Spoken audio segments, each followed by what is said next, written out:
सास का घूंघट पार्ट 3।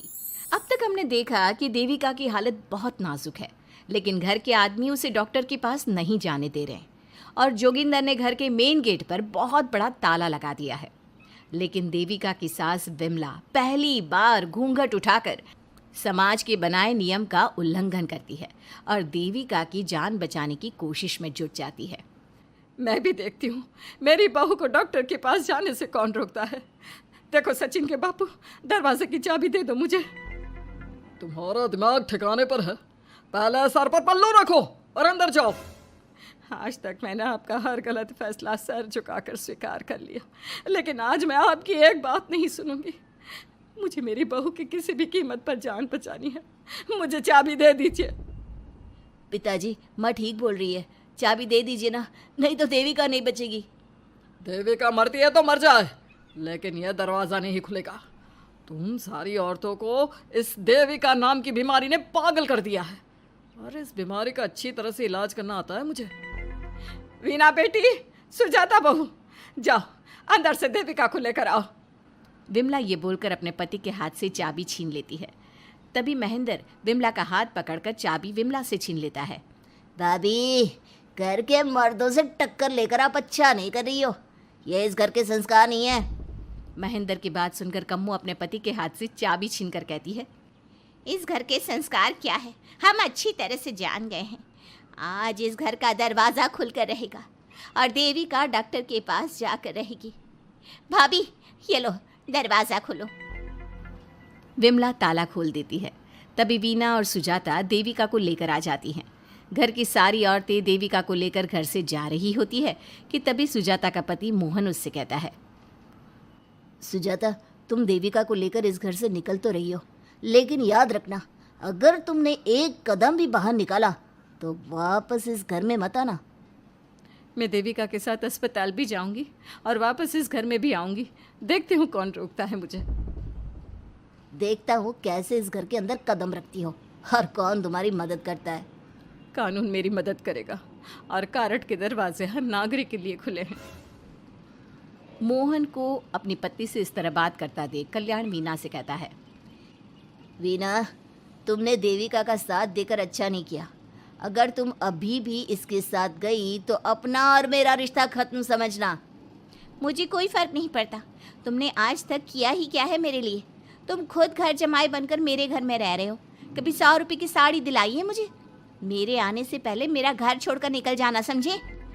ये बोलकर वीना और घर की सभी औरतें देविका को अपने साथ अस्पताल ले जाती है। वहाँ जाने के बाद डॉक्टर जल्दी से देविका का चेकअप करता है। चेकअप करने के बाद वो गुस्से से कहता है, ये क्या किया है तुमने? क्या हुआ डॉक्टर साहब? आपकी बहू की इतनी ज़्यादा हालत ख़राब है और उन्हें चोट भी लगी है, फिर भी आपने उन्हें हॉस्पिटल लाने में इतना लेट कर दिया। आपको 3 दिन पहले ही इन्हें हॉस्पिटल में एडमिट करवाना चाहिए था। हमसे गलती हो गई डॉक्टर साहब, लेकिन आप जल्दी कुछ करिए। हमारी बहू और उसके बच्चे को बचा लीजिए। देखिए, अभी कुछ भी कह पाना मुश्किल है। हम माँ और बच्चे में से किसी एक को ही बचा सकते हैं। आप सोच लो किसे बचाना है। डॉक्टर साहब, आप देविका को बचाइए, उससे कुछ नहीं होना चाहिए। देखिए, हमें देविका का ऑपरेशन करना पड़ेगा।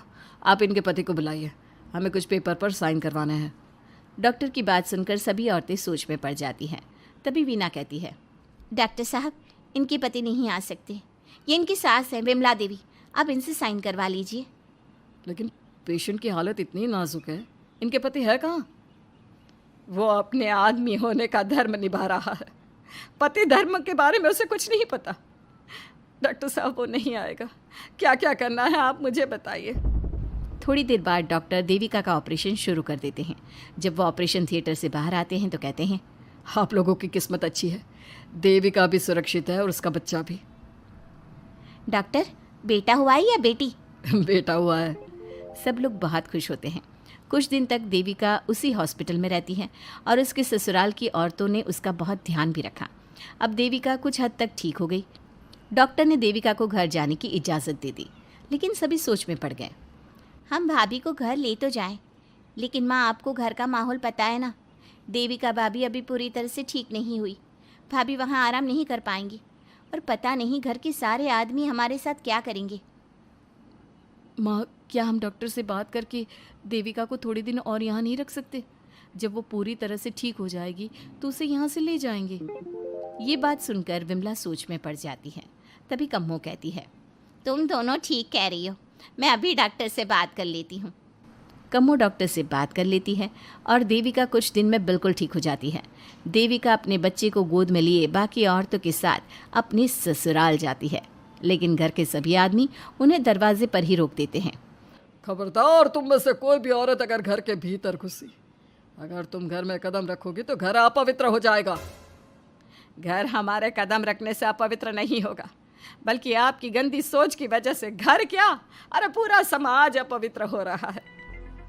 सुजाता, मैंने मना किया था ना घर से बाहर जाने के लिए। अब एक काम कर, जैसे यहाँ आई है वैसे ही यहाँ से सीधा अपने मायके लौट जा।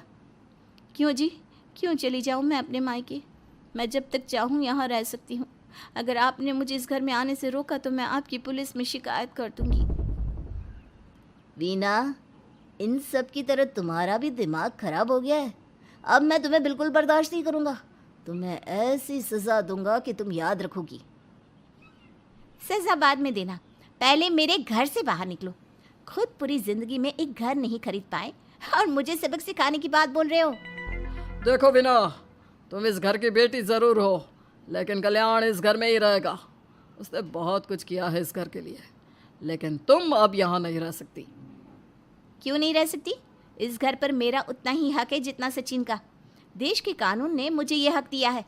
अगर मैं चाहूँ तो कोर्ट का सहारा लेकर इस जायदाद का आधा हिस्सा ले सकती हूँ। और हाँ कल्याण, तुमसे तलाक भी ले सकती हूँ। वीना, देविका के साथ रह रहकर तुम्हारा दिमाग भी खराब हो गया है। और कम्मो, मैंने तुमसे कितना मना किया, घर से बाहर मत जाओ, देविका की मदद मत करो, लेकिन तुमने मेरी एक नहीं सुनी। अब तुम इस घर से और मेरी ज़िंदगी से चली जाओ। ये कदम उठाकर तुमने बिल्कुल अच्छा नहीं किया। ये कदम तो मुझे उस समय उठाना चाहिए था जब मैं माँ बनने वाली थी। आपके झूठे अहंकार और गलत नियमों की वजह से मैंने अपने दो बच्चे खो दिए। अगर उस समय मैं दाई अम्मा से इलाज ना कराती और हॉस्पिटल चली जाती तो सचिन के बराबर मेरे भी 2 बेटे होते। सभी पति इस बात पर अड़े हुए थे कि वो अपनी अपनी पत्नियों को घर के अंदर नहीं आने देंगे। देविका बहुत देर तक सबकी बातें सुनती रही। फिर उसने अपने पति से कहा, सचिन, तुम्हारे घर के आदमियों की बात तो मैंने सुन ली, अब तुम बताओ तुम्हारा क्या फैसला है? देविका, मुझे माफ़ कर दो, मैं तुम्हारे लिए कुछ नहीं कर सकता, मैं मजबूर हूँ। मुझे पता था सचिन, तुम्हारा यही जवाब होगा। मुझे अपने आप पर हैरानी है कि मैंने बिना रीढ़ की हड्डी वाले आदमी से प्यार ही क्यों किया, शादी क्यों की। अब मैं आप सबसे बस आखिरी बार पूछ रही हूँ, तुम हमें अंदर आने दे रहे हो या नहीं, या मैं पुलिस को फ़ोन करूँ? देविका, आज तक हमारे गांव में पुलिस ने कभी कदम नहीं रखा और तू हमारे घर के दरवाजे पर पुलिस को लेकर आएगी? तेरी हिम्मत कैसे हुई ये बात करने की?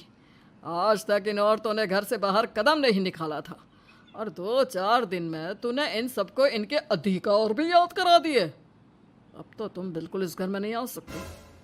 घर की औरतें घर के बाहर खड़ी थी और घर के आदमी घर के दरवाजे पर।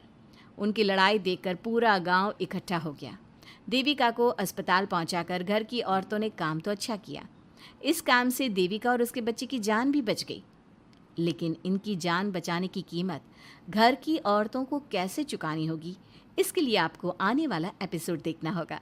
और हमारे प्यारे दर्शकों, हमें कमेंट करके ज़रूर बताइए कि देविका के साथ बाकी औरतों को क्या करना चाहिए।